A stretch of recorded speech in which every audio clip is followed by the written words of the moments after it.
საქართველოს მთავარ პროკურატურას ჰააგის სასამართლო მიუხედავად იმისა, რომ 6 წელი გავიდა, აგვისტოს 5 დღიანი ომი გამოუძიებელია. პროკურატურას ჯერ პასუხი არ აქვს კითხვებზე, რომელიც დღემდე არსებობს, ამიტომ არ არის გამორიცხული ქართველების საქმე სხვებმა გააკეთონ. ჰააგას ამ ომის გამოძიების ვალდებულება ჰაიდი ტალიავინის დასკვნის განხილვის შემდეგ ევროსაბჭოს საპარლამენტო ასამბლეამ დააკისრა. ეს არის ჩვენი სახელმწიფოს ვალდებულება, რომ გამოძიებული იქნას ამ ომის ყველა დეტალი, ყველა ნიუანსი. ვალდებულება ქვეყანას ამ დრომდე არ შეუსრულებია. 2008 წლის 8 აგვისტოდან 2014 წლის 8 აგვისტომდე გასული 6 წელი რუსეთ-საქართველოს ომის გამოსაძიებლად პროკურატურისთვის საკმარისი არ აღმოჩნდა. ხელისუფლება კვლავ აგვისტოს ომის გამოძიების დასრულების აუცილებლობაზე საუბრობს. პრემიერ-მინისტრი განმარტავს, რომ სახელმწიფოს მიერ ამ ვალდებულების შეუსრულებლობის შემთხვევაში ომის ყველა დეტალს ჰააგის სასამართლო გამოიკვლევს. ეს არის პირდაპირ მოთხოვნა ჰააგიდან, რომ ჩვენი სახელმწიფოს მხრიდან იქნას გამოძიებული. წინააღმდეგ შემთხვევაში ჰააგა გამოიძიებს თავად ამ ომის ყველა დეტალს და ყველა ნიუანსს. ჰააგის ტრიბუნალმა რუსეთ-საქართველოს ომის გამოძიება 2009 წელს დაიწყო. გადაწყვეტილება ევროსაბჭოს საპარლამენტო ასამბლეამ ჰაიდი ტალიავინის დასკვნის განხილვის შემდეგ მიიღო და ჰააგის მიერ გამოძიების ჩატარება რეზოლუციაში ერთ-ერთ პუნქტადაც ჩადო. არასამთავრობო ორგანიზაცია ადამიანის უფლებათა პრიორიტეტის ხელმძღვანელი აცხადებს, რომ ჰააგის ტრიბუნალმა ქართულ მხარეს გამოძიების დასრულების საშუალება რამდენჯერმე მისცა, მათ შორის ხელისუფლების ცვლილების შემდეგ, თუმცა აგვისტოს ომის გამოძიების გონივრული ვადა უკვე გავიდა. ბოლო შეხვედრები ჩატარდა უკვე ახალი ხელისუფლების პირობებში და იქაც იყო მიცემული შესაძლებლობა, რომ პოლიტიკური ცვლილებების შემდეგ პროკურატურას ეს ვალდებულება შეესრულებინა. ამიტომ ეხლა უბრალოდ პოლიტიკოსებისგან ამის განცხადება, რომ თურმე შესასრულებელი გვაქვს ვალდებულება მაშინ, როცა 6 წლის თავია უკვე შესრულებული და მაშინ, როდესაც ჰააგის ტრიბუნალი ყველა შემთხვევაში ამ გამოძიებას ჩაატარებს, იმიტომ რომ ყველა გონივრული ვადა ჩემის აზრით გასულია იმისათვის, რომ გამოძიების ვალდებულება შესრულებულიყო. სამხედრო თვალსაზრისით აგვისტოს ომის შესწავლა უკვე დაასრულა თავდაცვის სამინისტრომ დასკვნაში, რომელიც გენერალურმა შტაბმა მოამზადა სამხედრო გადაწყვეტილებების ანალიზი და საომარი მოქმედებების განვითარებაა განხილული. ვახტანგ კაპანაძის ინფორმაციით დოკუმენტაციის ნაწილს თავდაცვის სამინისტრო უახლოეს დღეებში გაასაჯაროებს.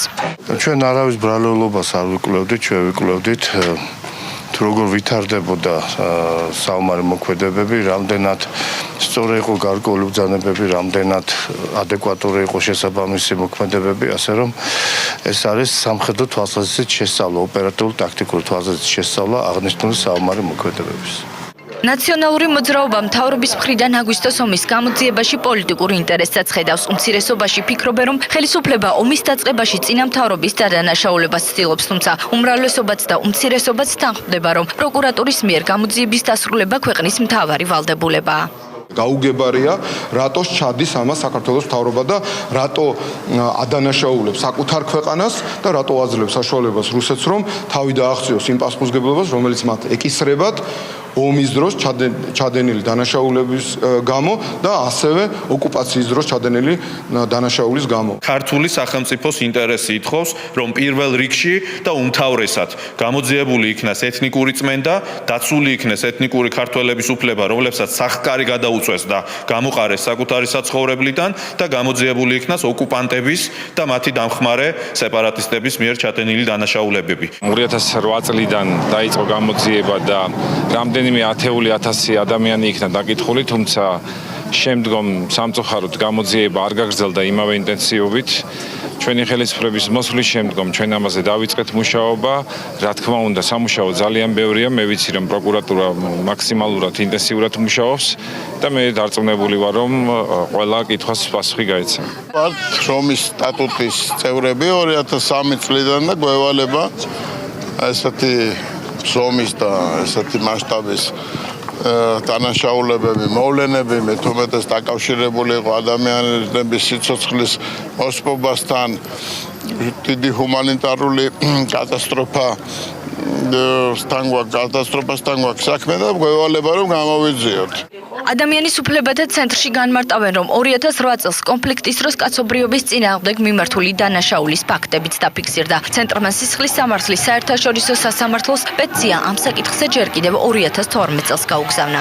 დანაშაულები იყო ძალიან სერიოზული, 23000 ადამიანზე მეტი არის იძულებით გადაადგილებული პირი, რომელთა ფუნდამენტური უფლებები იქნა დარღვეული ომის პერიოდში, სერიოზულად იქნა დარღვეული ჰუმანიტარული სამართლის ნორმები, ასევე ჩადენილი იქნა სავარაუდო დანაშაული კაცობრიობის წინააღმდეგ, სხვა სერიოზული დანაშაულები საკუთრებად დააკარგეს ადამიანებმა, იყვნენ წამების არა ადამიანური ღირსების შემონახული მოპყრობის სუერგლები.